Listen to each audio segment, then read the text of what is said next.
Meus queridos, amados irmãos, ovelhas que o Senhor Jesus Cristo comprou para si mesmo com o seu próprio sangue, eu vos saúdo com a graça e também com a paz que vem da parte dele. Amém.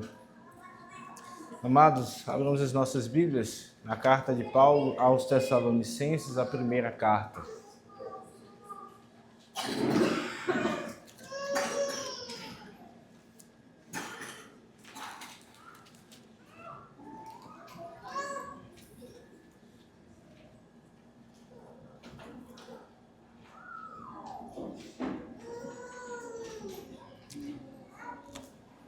Primeira carta de Paulo aos Tessalonicenses, capítulo 1.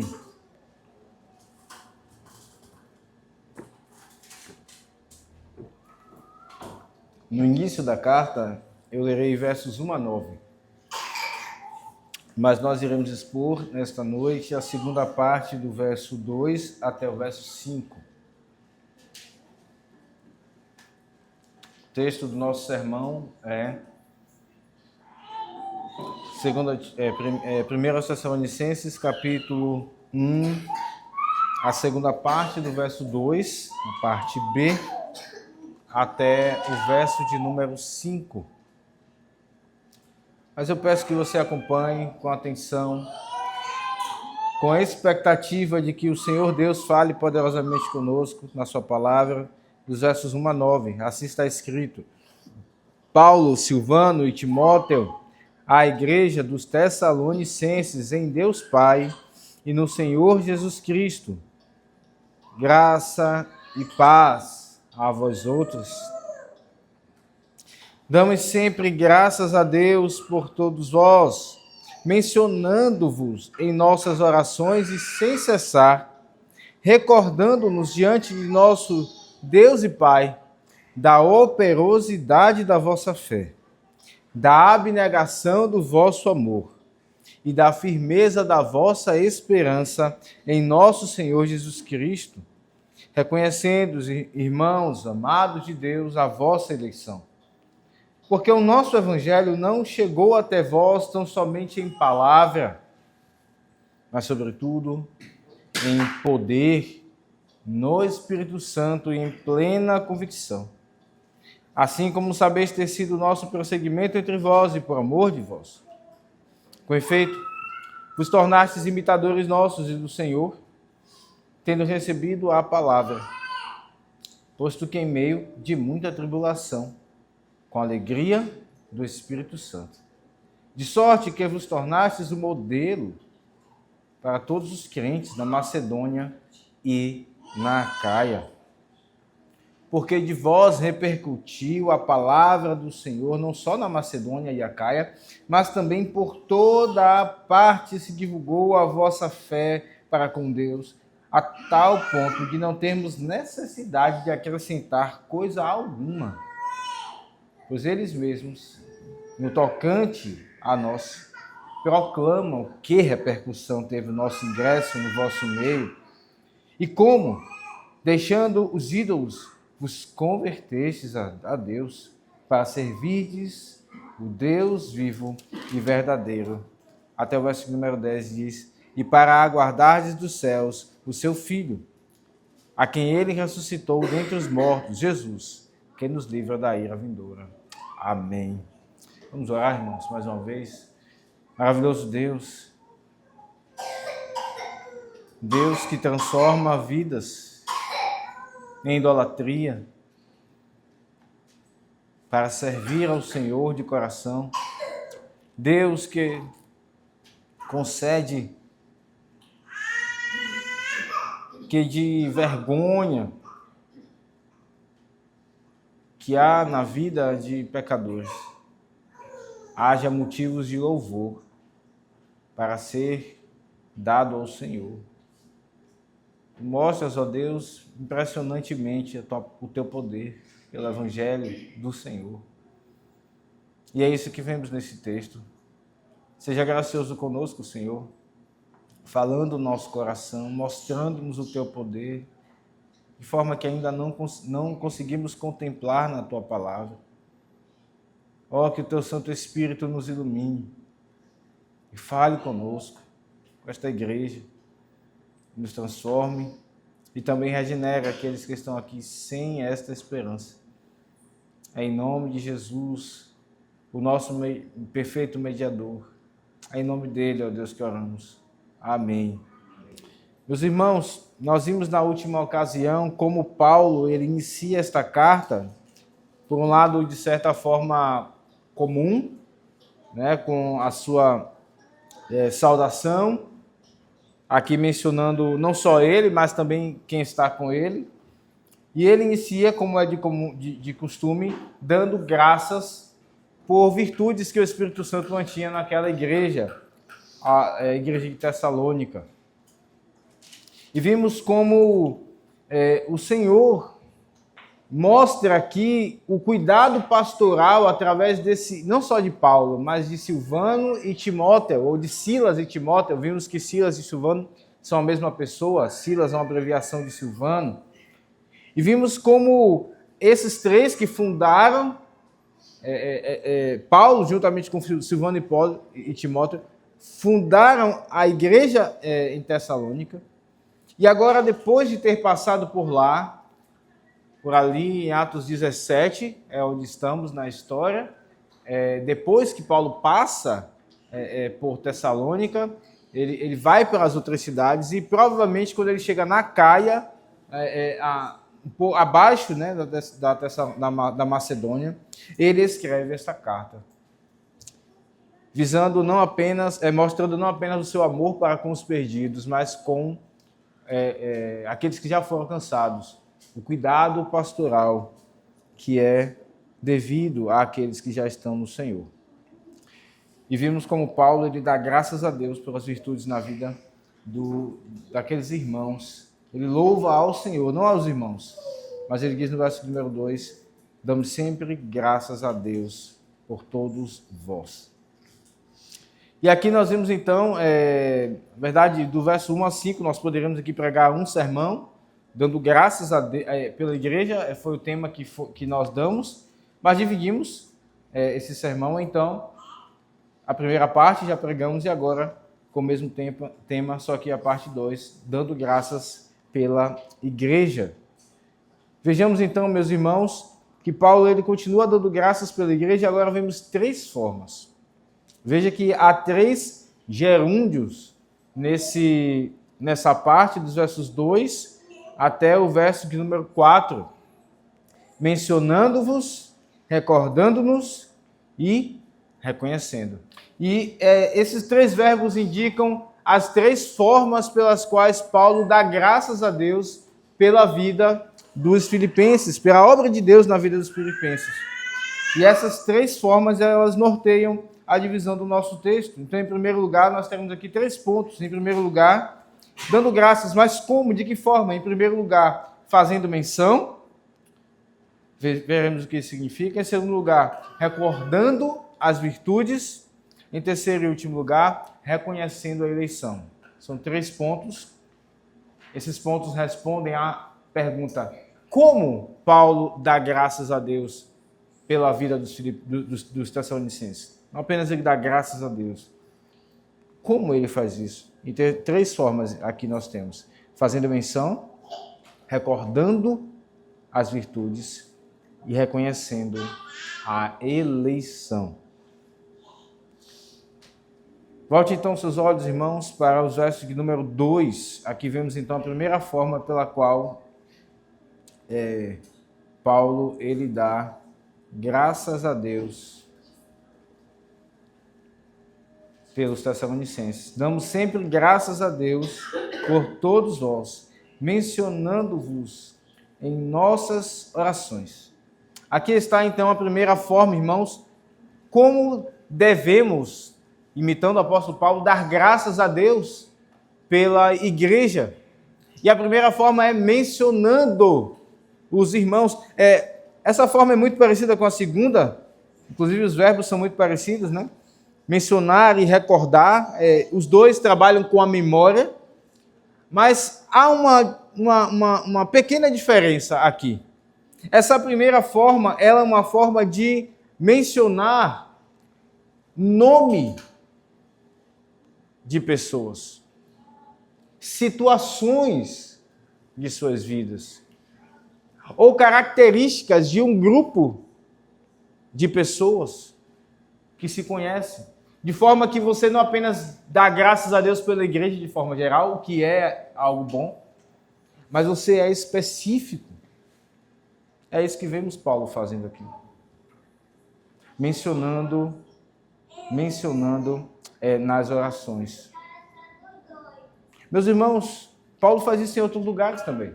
Se nós abrirmos as nossas Bíblias lá em Efésios 1:16, Paulo também faz a mesma coisa. A Efésios é uma carta cheia de oração também. Em Efésios 1:16,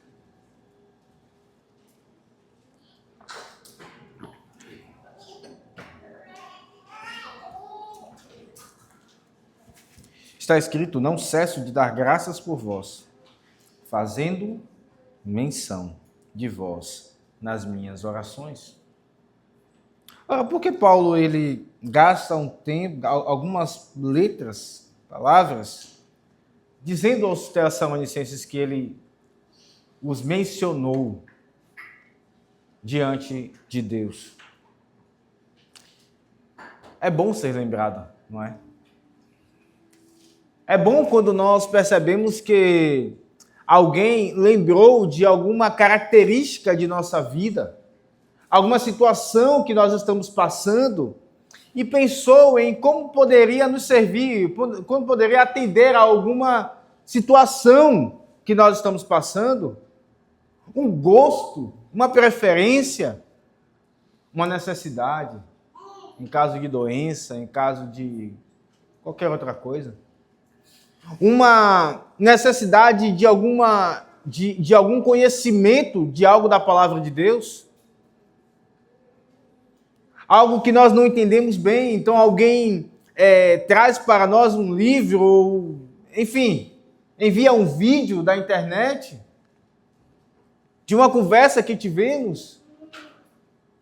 Isso mostra que aquela pessoa não apenas ama a igreja, mas ela percebe a individualidade dos irmãos na igreja. Cada um, embora todos façamos parte do corpo de Cristo, cada um tem as suas individualidades, a sua personalidade, a sua vida, o ponto da história que está vivendo, o ponto da caminhada cristã que está passando. Uns já passaram pelo local onde nós estamos, outros ainda irão passar. Digo da caminhada cristã, da peregrinação cristã. Então, cada um vive o seu contexto espiritual.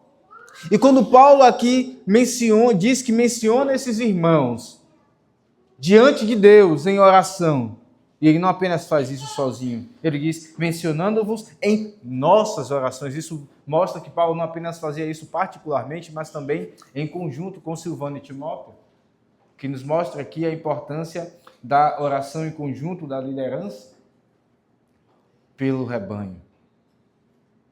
Paulo quer mostrar, meus irmãos, a esses irmãos que passaram por lutas, como está aqui no versículo número 6, quando ele diz assim: com efeito vos tornastes imitadores nossos e do Senhor, tendo recebido a palavra, posto que em meio a muita tribulação.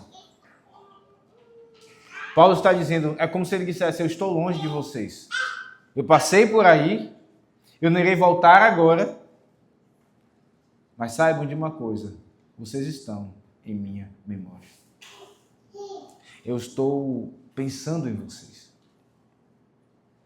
Isso cativa, não é? Quando nós percebemos que alguém pensou em nós, isso abre o nosso coração para se relacionar com essa pessoa, isso nos atrai a essa pessoa. E é isso que Paulo quer, meus irmãos. Ele está aqui ensinando a esses irmãos, escrevendo essa carta e dizendo: olhem, eu menciono o nome de vocês diante de Deus em oração. Mas Paulo é um pecador. Paulo é um pastor, mas ele é um pecador.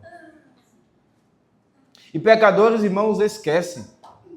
Pecadores têm tempo limitado. Pecadores têm diversas falhas. Paulo é um pecador.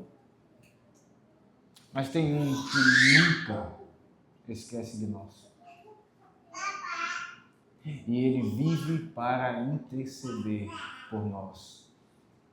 Está escrito lá em Hebreus 7, 25, que tendo então feito a sua obra e subido aos céus, o Senhor Jesus Cristo vive para interceder. Ele é o sumo sacerdote, muito melhor do que aqueles do Antigo Testamento. Vocês lembram do sumo sacerdote? Eles tinham todo o seu aparamento, a sua roupa, e parte dela eram pedrinhas em seus ombros, nas ombreiras, 12 pedras, e 12 pedras também no peitoral. E ele tinha que entrar diante de Deus com aquela roupa e com aquelas pedras, mostrando como ele intercedia pelo povo diante de Deus.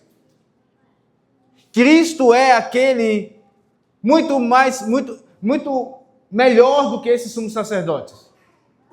Ele é aquele que vive para interceder, é aquele que todos os dias faz menção, nome por nome, diante do Senhor em oração. E ele arrebanha pastores, presbíteros para fazer isso também. Mas ele faz de forma impecável. Você já parou para pensar que Cristo menciona o seu nome e intercede por você todos os dias? Ele conhece as suas lutas muito mais do que você mesmo.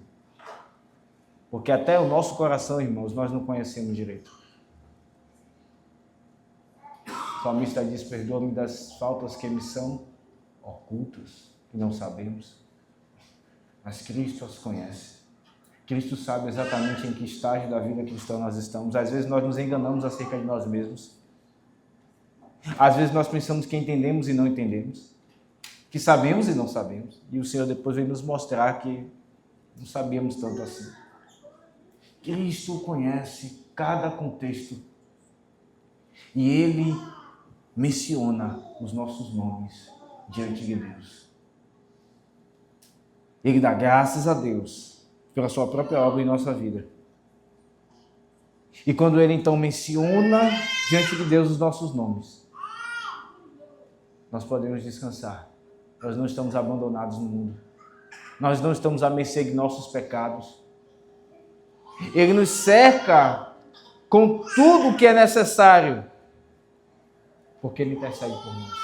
O Pai envia o seu Espírito e o Espírito então opera por nós aquilo que nós precisamos, porque há um que intercede por nós. E Ele também usa os seus, como Paulo aqui, para mencionar nome por nome. Como você ora pela igreja? Vivemos uma vida tão corrida, não é?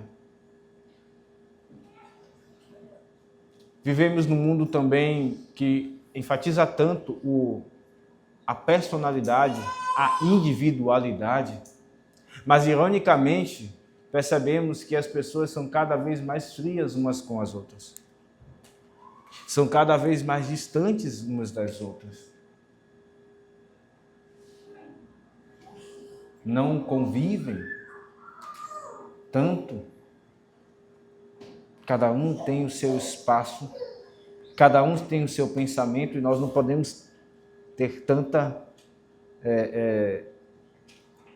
entrar tanto na vida das pessoas. Precisamos respeitar e não tratar tanto de tantas coisas. Isso acaba, irmãos, por vezes nos afastando. E não conseguimos fazer aquilo que está aqui, mencionar nomes em nossas orações, mencionar situações específicas. Como somos individualistas. Como precisamos aprender com o nosso Senhor. Como precisamos sair da nossa zona de conforto e olhar para o outro e tentar entendê-lo antes de fazer julgamentos. Ouvi-lo. Para que possamos, então, fazer um juízo de valor e ajudá-lo, pensar naquilo que temos da parte de Deus e podemos ajudar. Isso tudo começa na oração, irmãos. A oração é o início de tudo. O efeito da oração é pensarmos nas pessoas individualmente. Paulo nos mostra aqui, inspirado pelo Espírito Santo, a primeira forma de nós darmos graças pela igreja. Mencionando em oração. Mencionando em oração. E talvez você pense assim, mas eu não conheço tantas pessoas ainda. Mas você conhece alguma coisa. A reunião de oração, inclusive, é um ótimo momento para nós conhecermos mais uns dos outros. Os irmãos falam suas questões de suas vidas e nós podemos então conhecer mais um do outro. O final, a hora dos avisos em que alguns motivos de oração são lidos é um outro momento em que nós podemos conhecer mais a vida dos irmãos. E podemos levar a situações específicas diante do Senhor. Nós precisamos nos exercitar nisso, irmãos. É a primeira forma que Paulo aqui dá graças. Ele lembra desses irmãos e os menciona em oração. Mas ele passa a segunda forma aqui, ele diz no verso 2, no final do verso 2, ele diz: e sem cessar recordando-nos diante de nosso Deus e Pai, da operosidade da vossa fé. Ele cita aqui então a recordação de virtudes, a fé, o amor e a esperança, uma tríade de virtudes que nós vimos na carta de Paulo outras vezes. E a primeira delas é uma fé operosa, uma obra que provém da fé. Paulo faz aqui um trocadilho, é como se ele dissesse, recordando-nos, sem cessar recordando-nos, diante de nosso Deus e Pai, da obra da vossa fé. Da obra da vossa fé. E alguém poderia então dizer assim, mas Paulo está louvando a obra? Mas não é o mesmo, mas a Escritura não ensina que nós devemos viver pela fé? Como então ele louva a Deus recordando da obra? E claro, irmãos, não significa então que é um mérito que produz a fé. Não é isso que Paulo está dizendo. Não é a minha obra pessoal que produz em mim a fé. Não é o meu mérito que me faz mais confiar mais no Senhor. Não é a minha justiça própria que me leva ao Senhor. Mas, na verdade, a minha justiça própria me leva à ira do Senhor. Porque em nós mesmos, nós somos tortos. Em nós mesmos somos descompensados. Paulo não está falando, não está louvando a obra pela obra. Na verdade, ele está louvando aquilo que muito bem está traduzido aqui, a operosidade da vossa fé. Ele está louvando e lembrando disso. Mas ele não dá detalhes. Acerca de que, Paulo, você está falando, quando você fala da operosidade, de ser trabalhosa essa fé, de dar frutos, acerca de quê? E nós podemos ir para a Escritura, meus irmãos, porque Paulo ele deixa em aberto de fato, porque a ideia é que seja geral mesmo. Há muitos frutos que Deus espera de nós. E nós devemos então buscar todos, contando com a graça dele. Nós podemos pensar em alguns. Por exemplo, nós olhamos para 2 Coríntios e vemos ali algumas obras sendo mencionadas. 2 Coríntios, capítulo de número 9.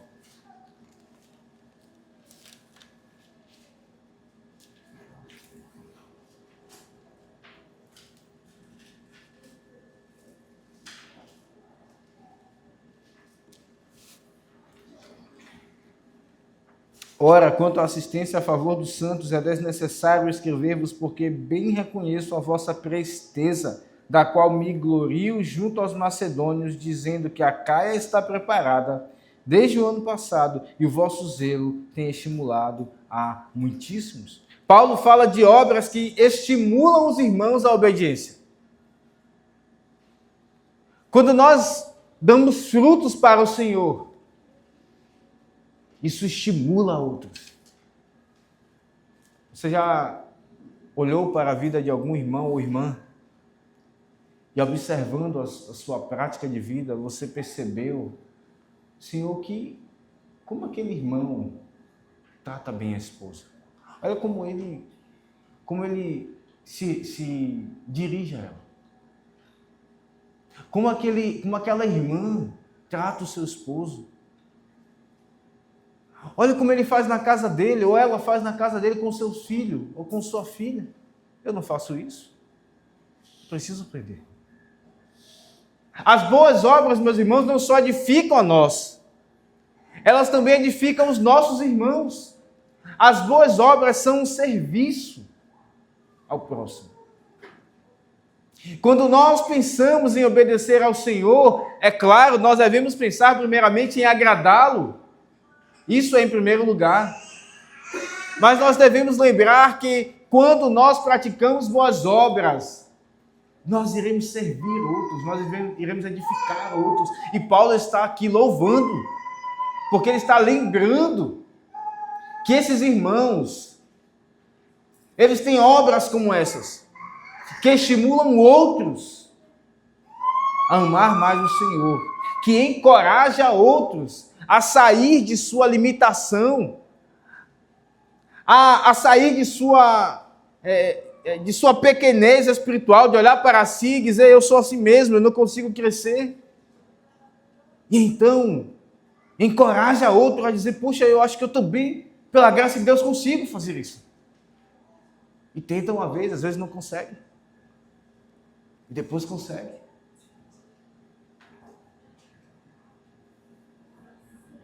A operosidade da fé. A ideia aqui, meus irmãos, é que a fé, ela completa, aliás, as obras completam a fé. Quando o Tiago fala lá na sua carta, tens tu fé? Eu te mostrarei a minha fé pelas obras. Abra sua Bíblia lá em Tiago capítulo 2. Ele falará de Abraão. Tiago 2, verso 18.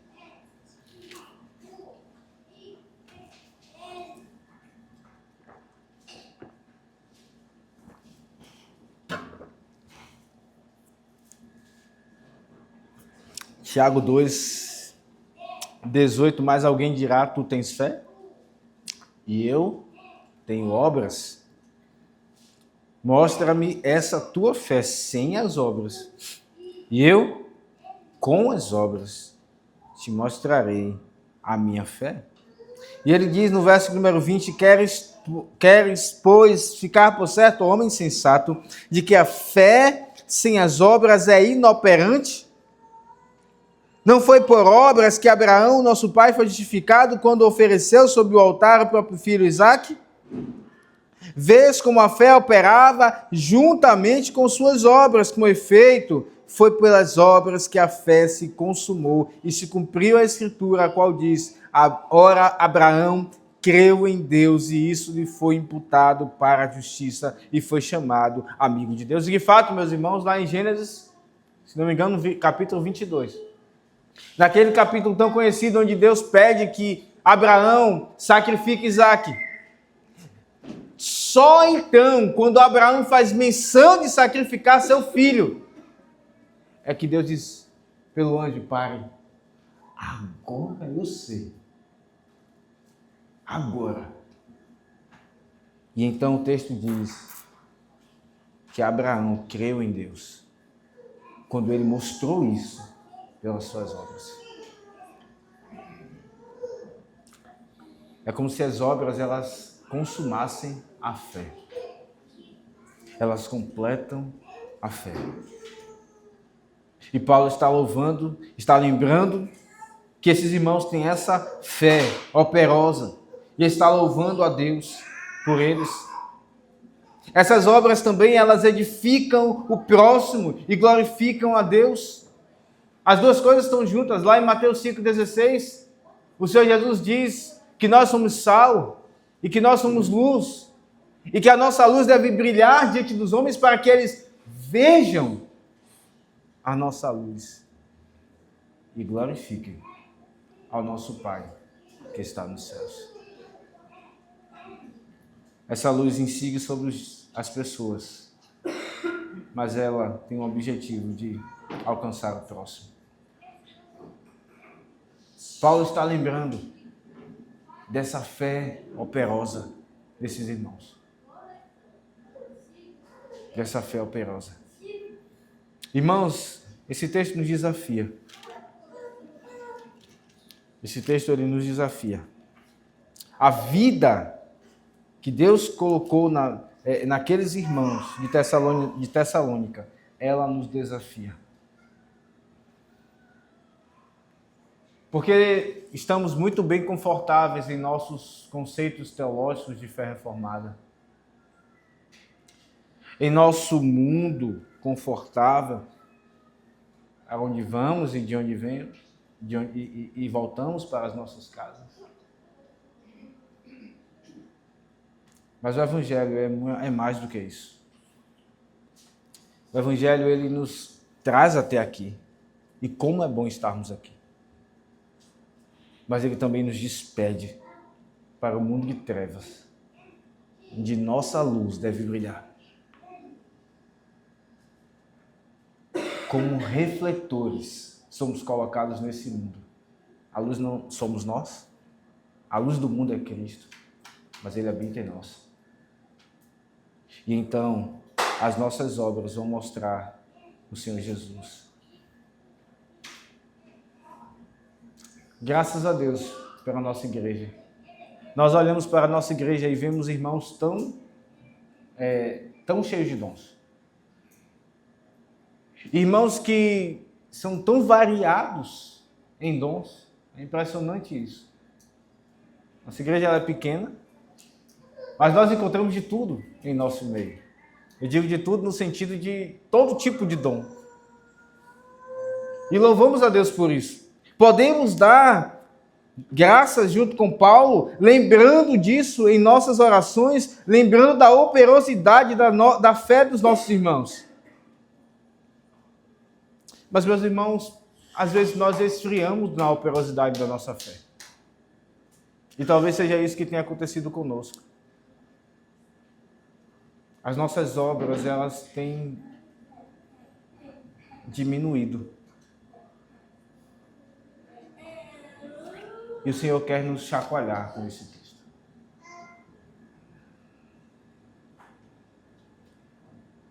Pregamos pela manhã o texto em que Deus ele fala, anuncia a redenção a Moisés. Anuncia que os primogênitos do Egito irão morrer. Anunciou que lá no início, antes das 10 pragas, Deus falou que se Faraó não deixasse o povo ir, o primogênito de Faraó iria morrer. E Deus veio avisando. E a palavra de Deus, ela vem a nós todo domingo. Ela vem a nós quando abrimos a Bíblia. Mas por vezes entramos, irmãos, num túnel de inoperosidade ou de pouca produtividade para o Senhor. Isso acontece com crentes. E é por isso que a palavra de Deus nos adverte. Analise o seu coração, analise a sua vida. O quão produtivo você tem sido para o Senhor. Quanto você tem mostrado confiar no poder de Deus. Ele pode transformar a sua vida e a vida da sua família. Então nós buscamos os meios pelos quais Ele faz isso.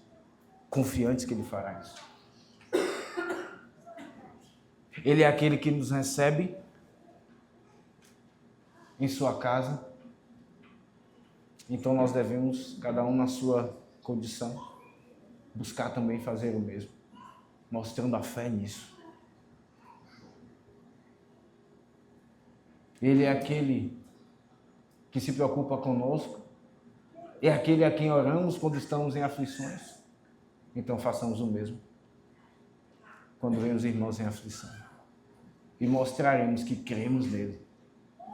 As nossas obras, elas mostram a nossa fé. As nossas obras mostram onde temos colocado o nosso coração. Mas acontece com cristãos que, por vezes, eles tiram o coração do Senhor e colocam o seu coração em outras coisas. E as suas obras mostram isso. O Senhor então nos chama, se é isso que tem acontecido conosco, se temos nos dispersado, Ele nos chama aquilo que fomos chamados, a ser luz no mundo, sal nesse mundo, a ter uma fé operosa, uma obra que brota da fé, uma fé que gesta obras e então mostra que ela é real pelas obras. Nós devemos pensar: o que você faria se alguém bem diferente daqueles que são esquerdistas, pessoas inclusive que se relacionam com pessoas do mesmo sexo, entrasse agora no culto e sentasse ao seu lado? Como você iria reagir? Claro, irmãos, nós temos filhos, rapazes, moças, então automaticamente já pensamos na influência. Isso não é errado. Mas a grande questão é como iríamos tratar. Porque sim, essa conduta é horrível aos olhos de Deus. Mas pessoas assim precisam do Evangelho. Você me entende? Como é que tratamos? Como agimos? Isso mostra a nossa fé. É verdade que nós devemos ter uma certa barreira ali em nosso pensamento, né? Afinal de contas, alguém que vive desse jeito tem uma vida depravada. Mas nós precisamos, o que eu quero enfatizar é que precisamos nos aproximar de uma pessoa assim. E ofertar e buscar conhecer algo dela para abrir uma porta e ofertar o Evangelho a ela. Essa é a questão. Por vezes nós não queremos esse desconforto, porque isso causa desconforto. Isso causa desconforto em nós. Nós não queremos, nós nos fechamos em nosso conforto. A nossa fé, ela precisa ser mais operosa. O texto segue. Paulo está falando aqui que lembra. A segunda forma de ele dar graças a Deus é lembrando de virtudes desses irmãos. Ele já falou aqui da operosidade da fé, agora da abnegação do amor. Abnegação do amor, um amor abnegado. E é o mesmo princípio, meus irmãos, se ele falou da operosidade, da obra da fé, é uma fé que gesta obras. Agora ele fala de um amor, que gesta abnegação, de um amor que dá à luz à abnegação. É muito próximo daquilo que ele já falou, mas há uma certa diferença. A ideia aqui, então, é de um esforço da caridade, um esforço do amor, que muitas vezes envolve desconforto e até mesmo dor, em sinal de amor pelo outro. Não queremos buscar gratuitamente o sofrimento, não é essa a questão. Mas é quando necessário nós sofremos pelo outro. Isso gera cansaço físico, isso gera mudança de rotina da nossa família, isso gera cansaço mental, isso gera gastar tempo. Ouvir alguém que está passando por uma certa situação Isso gera eu parar o meu tempo e tentar entender aquela pessoa. Os seus sentimentos, como estão os seus pensamentos, e poder amar aquela pessoa. É disso que Paulo está falando.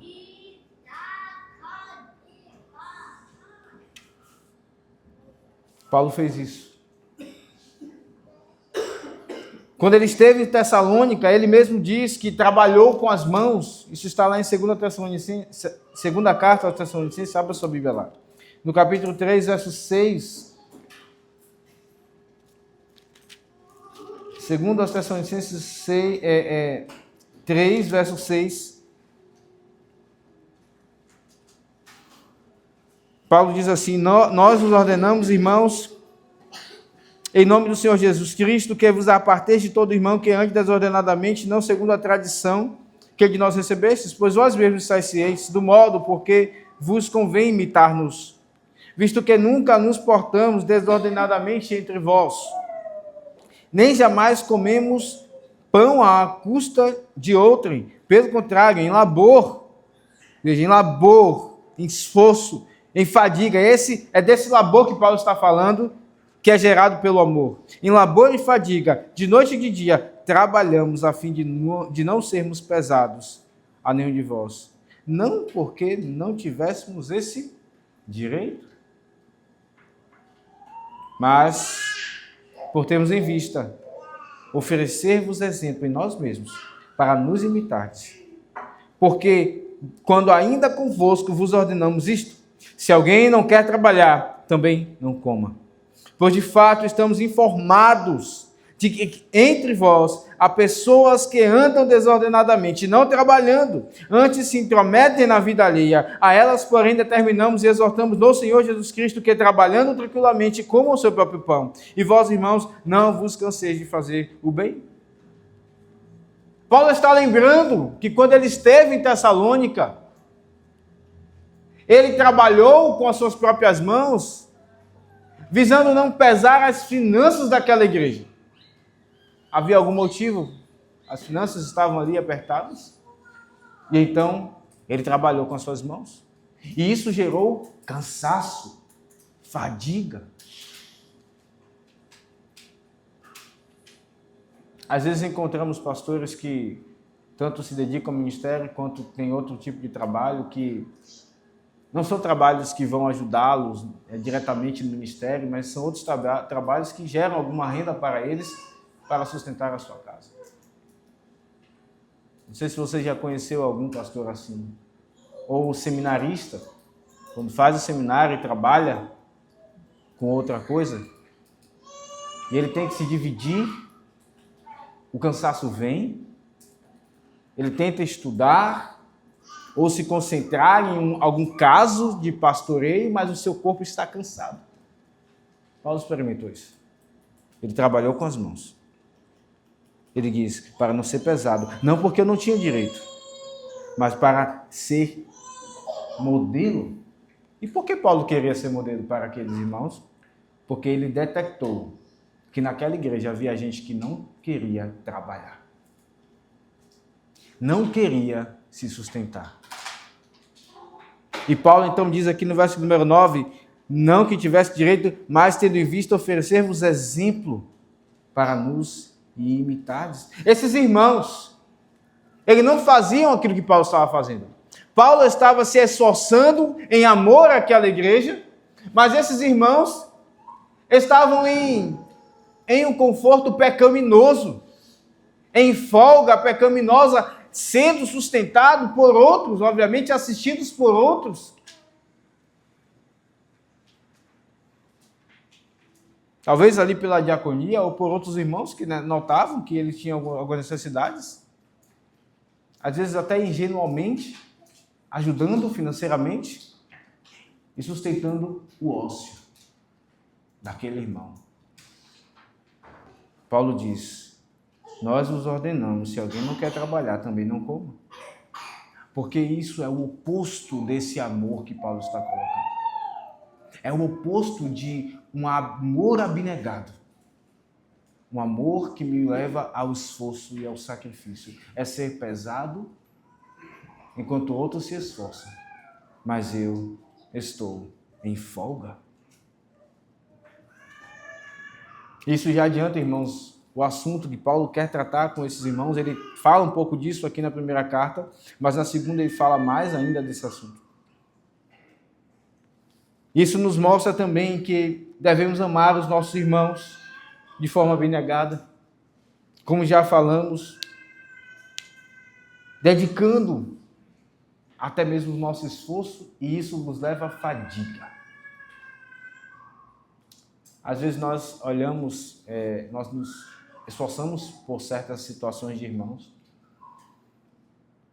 e ficamos na expectativa de que eles atendam à medida daquilo que nós pensamos que eles deveriam atender. Às vezes a injustiça da parte do irmão, que não leva em consideração o esforço do outro, mas às vezes nós mesmos nos tornamos medidas deles em nossa mente, querendo que eles atendam a nossa medida, o nosso esforço. Então, um e outro, irmãos, são dois extremos que nós precisamos evitar. Paulo está dizendo, o amor, ele é abnegado. E nós lemos em 1 Coríntios 13, o amor, ele espera, o amor é paciente, o amor é longânimo. São virtudes que nós muitas vezes não paramos para pensar se estamos exercitando. Com os da casa, muitas vezes, nós não paramos para pesar se estamos amando assim. Nós dizemos, eu te amo do tamanho do mundo. Meu filho, meu esposo, meu marido, meu pai, eu te amo muito. Mas, quando isso exige esforço, desconforto, cansaço, nós não estamos tão dispostos assim.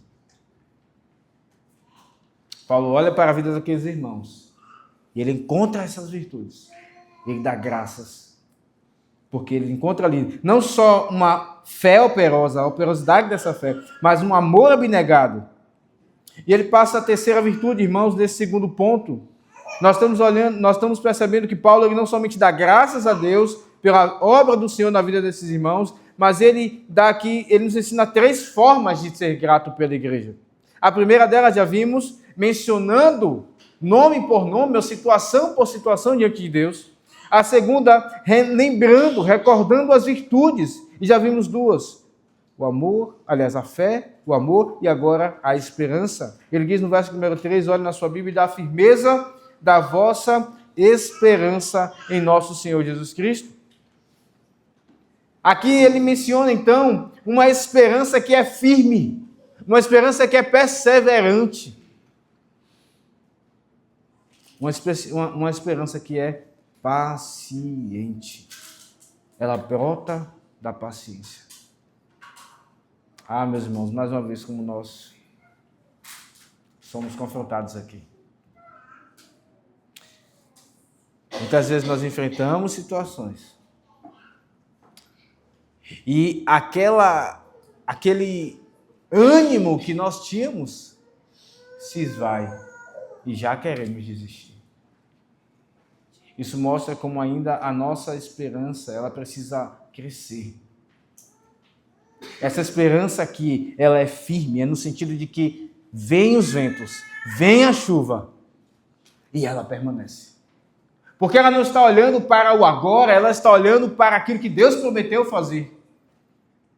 E é isso que Paulo viu também na vida daqueles irmãos, uma firme esperança, uma esperança que resiste às intempéries da vida.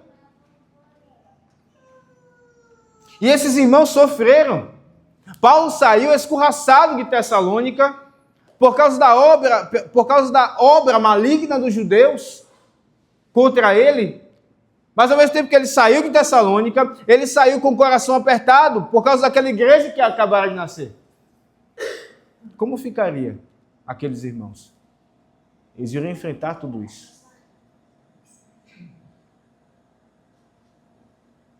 Eles foram provados.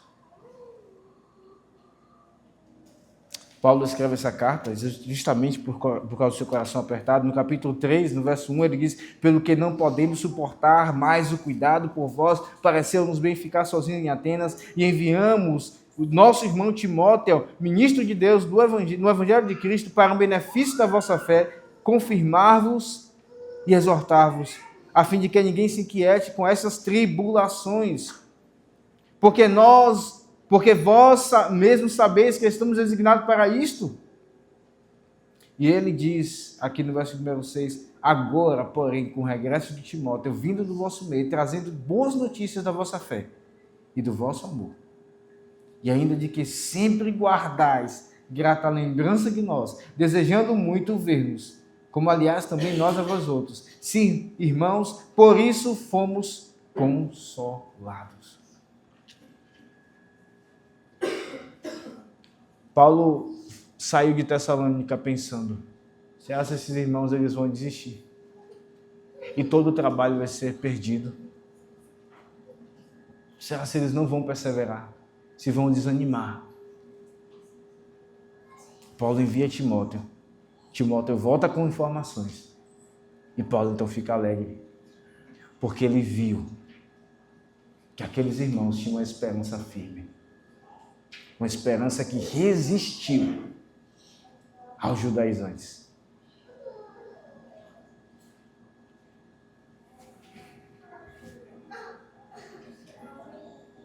Essa igreja, irmãos, ela não dependia de Paulo. Paulo não ficou em Tessalônica. Em certo sentido, sim, dependia, porque Paulo está ensinando esses irmãos. Ele fundou aquela igreja. Mas em outro sentido, ela não dependia dele. Porque se assim fosse, ela teria acabado. Paulo saiu de Tessalônica, ele não continuou com aqueles irmãos. Essa igreja, ela dependia de Cristo. E a esperança deles estava nele, no Senhor Jesus.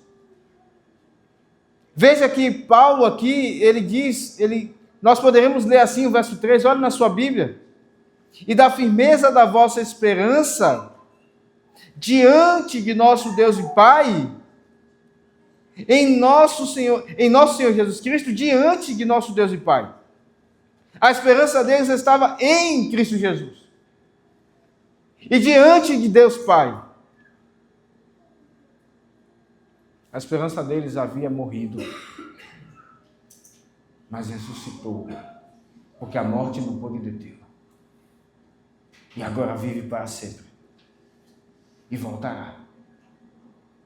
A esperança dele resiste aos anos que vão passando. Nós ouvimos vários planos na sociedade. Muitas pessoas ficam tão empolgadas com tantas coisas que podem surgir e vir. E depois os anos vão se passando, algumas coisas surgem, elas acabam, elas morrem com o tempo. Os projetos dos homens morrem com eles. Mas essa esperança nunca morre. Ela sempre se mantém acesa. Ela sempre se mantém às portas para voltar. Essa esperança, irmãos, ela não acaba com governos maus que perseguem os crentes. Ela não acaba com falsos ensinos. Não é só nos nossos dias que vemos falsos ensinos que assolam a família. Às vezes pensamos isso, não é? Nossos dias são terríveis. Ah, irmãos, a história nos mostra que já teve dias até piores. E a esperança dos crentes permaneceu. A esperança desses irmãos estava em Cristo, nosso Senhor, diante de nosso Deus e Pai. E Paulo está aqui lembrando dela. É assim que ele dá graças diante de Deus em culto pessoal. Eu lembro da operosidade da fé de vocês. Eu lembro da virtude de vocês, da fé operosa de vocês, do amor abnegado de vocês e da firme esperança de vocês. E Paulo então passa, irmãos, à terceira e última forma aqui de dar graças a Deus pela vida daqueles irmãos, lembrando da eleição deles, reconhecendo, melhor dizendo, a eleição deles. Ele diz no verso 4, reconhecendo, irmãos, amados de Deus, a vossa eleição. Paulo nos lembra que Deus amou o seu povo na eternidade. E ele os elegeu por isso. Na eternidade fomos amados por Deus. E tudo viria em nossa vida, até que Deus nos encontrasse na história, mostrando a sua eleição. Deus amou o seu povo, para que fôssemos irmãos de um primogênito, como está lá em Romanos 8, verso 30. Nós fomos amados. E por que Deus nos amou? Porque Ele amou. Alguém já disse, Ele amou porque amou. Não há explicação que nós podemos entender. Porque Deus amou a mim e a você. Pessoas que criam expectativas, que fazem planos e depois esses planos arrefecem. Que dizem que farão e viverão de tal forma e depois caímos. E depois o Senhor nos levanta. Que dizemos, Senhor, não pecaremos, nós pecamos. Por que Deus amou a mim e a você? Não há explicação, Ele amou. E é por isso que Paulo diz, reconhecendo, irmãos, amados de Deus, a vossa eleição. E Paulo então passa a explicar por que esses irmãos, eles se mostraram amados. Ele diz no verso número 5, porque o nosso evangelho não chegou até vós tão somente em palavra, mas sobretudo em poder, no Espírito Santo e em plena convicção. É importante nós entendermos, irmãos, o que Paulo está dizendo aqui. Quando ele diz que o nosso evangelho não chegou não somente em palavra, ele não está diminuindo a palavra, a pregação. Isso não faria sentido, porque o mesmo Paulo diz que a fé vem pelo ouvir, e ouvir da palavra de Deus, da pregação da palavra de Deus. Isso está em Romanos, capítulo 10, verso 17. E assim a fé vem pela pregação e a pregação pela palavra de Cristo. Paulo não está, então, dizendo que a pregação, a palavra, o discurso da pregação, ele não importa tanto. Que a preocupação em ouvir, em se preparar para ouvir e em se preparar para ensinar, não é importante. Em estudar as Escrituras para ensinar, não é importante. E vemos em nossos dias alguns que dizem isso. Não, cuidado, não estude tanto para não se esfriar. A letra mata, alguns chegam até a dizer isso, interpretando mal o texto bíblico. Paulo não está dizendo isso, irmãos. Ele está fazendo uma comparação aqui. Ele está dizendo, é como se ele dissesse, o nosso evangelho, ele não chegou apenas em palavra, em pregação. Ele foi acompanhado com mais coisas, sobretudo em poder. E que poder era esse? No Espírito e em plena convicção. Muitos tentam explicar várias coisas aqui, mas sendo objetivos, Paulo aqui menciona duas coisas que o Espírito Santo operou neles, em Paulo, em Silvano e em Timóteo. Os milagres que acompanhavam aqueles que Deus enviava, ensinando o Evangelho naqueles dias. Operações de milagres. Isso que ele quer dizer com poder. E de fato Paulo fez isso. Foi ele mesmo que inclusive pegou numa serpente e não morreu. Uma víbora. Mas não somente isso, em plena convicção. Alguns poderiam pensar que Paulo está falando da convicção dos Tessalonicenses. Mas não, ele está falando da convicção que Deus operou neles, em Paulo, em Silvano e em Timóteo. Ah, meus irmãos, pregar o Evangelho não é fácil. Mas pregar o Evangelho respirando ameaças, foi assim que Paulo pregou. Os judeus rondando. Mas mesmo assim, ele diz, foi em plena convicção que o nosso evangelho chegou até vocês. Embora Paulo percebesse a sua percepção alarmasse, dizendo perigo, perigo, perigo. E obviamente ele percebia que ele precisava agir. Paulo não temeu. Ele não temeu morrer. Ele não fugiu porque ele teve medo da morte.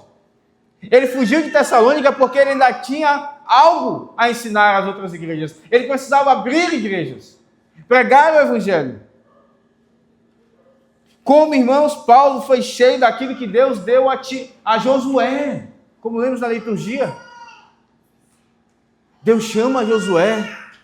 Josué que andou com Moisés por um bom tempo, mas ele andou do lado, vendo Moisés fazendo os milagres, falando com autoridade, com poder, batendo na rocha, orando a Deus e Deus respondendo de forma sobrenatural. Agora Deus diz a Josué: Josué, agora você. Você percebeu na leitura que fizemos quantas vezes Deus diz: não temas, não temas, não temas.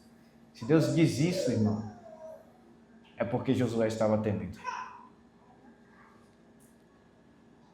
Josué estava temendo. Mas o Senhor o encoraja com sua palavra. E Paulo aqui é encorajado em plena convicção que Deus havia chamado ele. O homem é carne.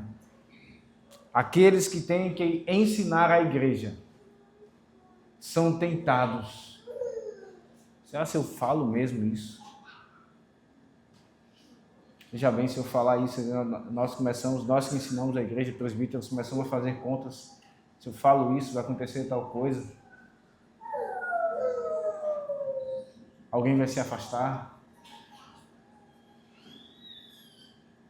É melhor não falar. E sem perceber, às vezes nós estamos sendo dominados pelo temor de homens. Paulo não dá esse exemplo.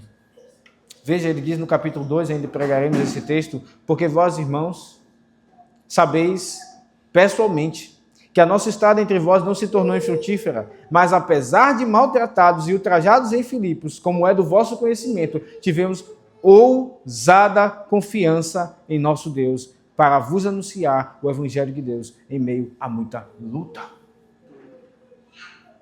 Aqueles que ensinam a igreja, irmãos, aqueles que governam a igreja, eles estão em meio a muita luta, não apenas Paulo.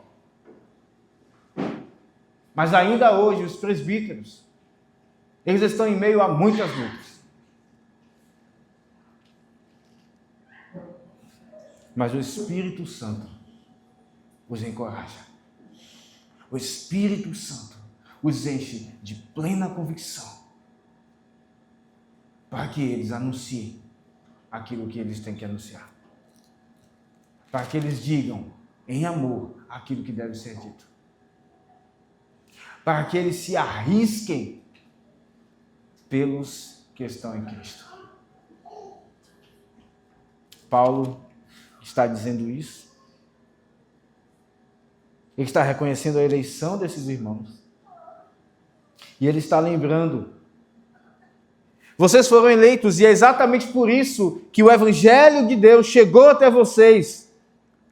Mas ele não chegou apenas em palavra, ele também chegou em poder, em milagres, operados pelo Espírito, e ele chegou também em plena convicção. Nós os anunciamos a palavra como sendo de Deus. E depois ele vai falar, inclusive, e vocês receberam como de Deus mesmo, e não como de homens. Uma firmeza deve acompanhar aquele que ensina, porque ele está ensinando não de si mesmo, mas do Senhor. E Paulo então apela à experiência, e ele termina esse texto, dizendo: assim como sabeis. Como se Paulo dissesse: vocês lembram? Vocês sabem disso.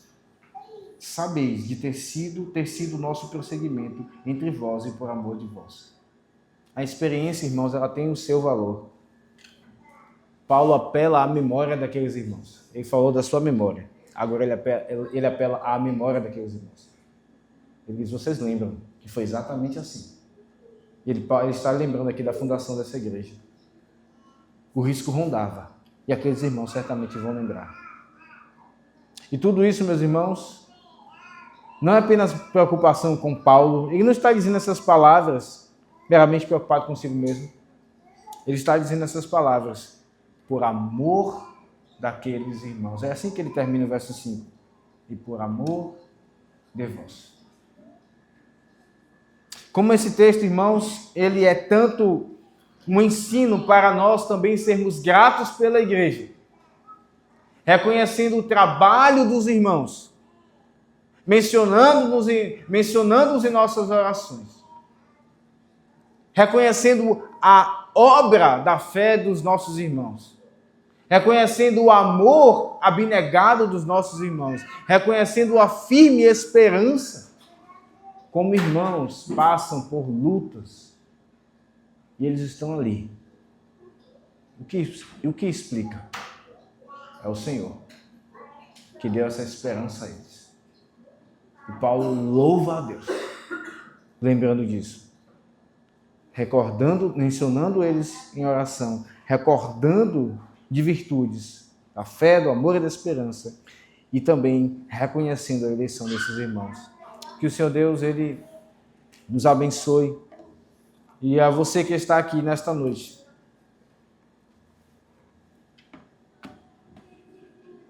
está sem Cristo Jesus, você precisa lembrar, você precisa recordar.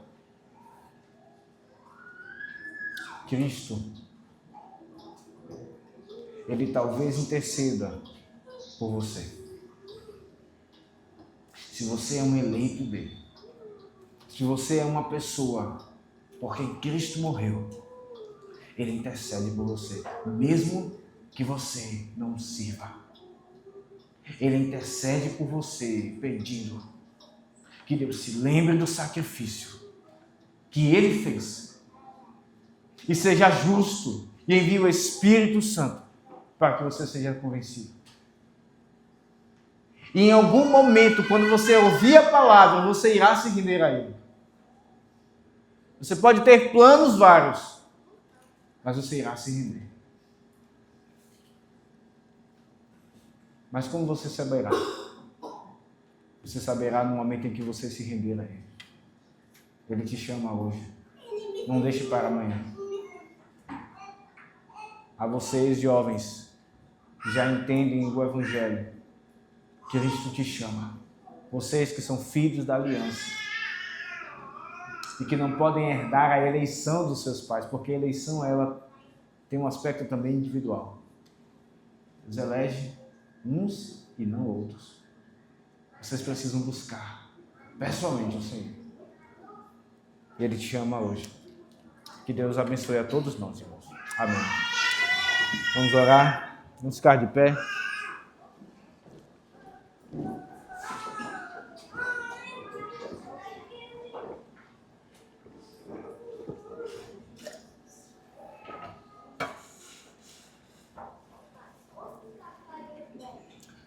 Maravilhoso Deus e Pai nosso,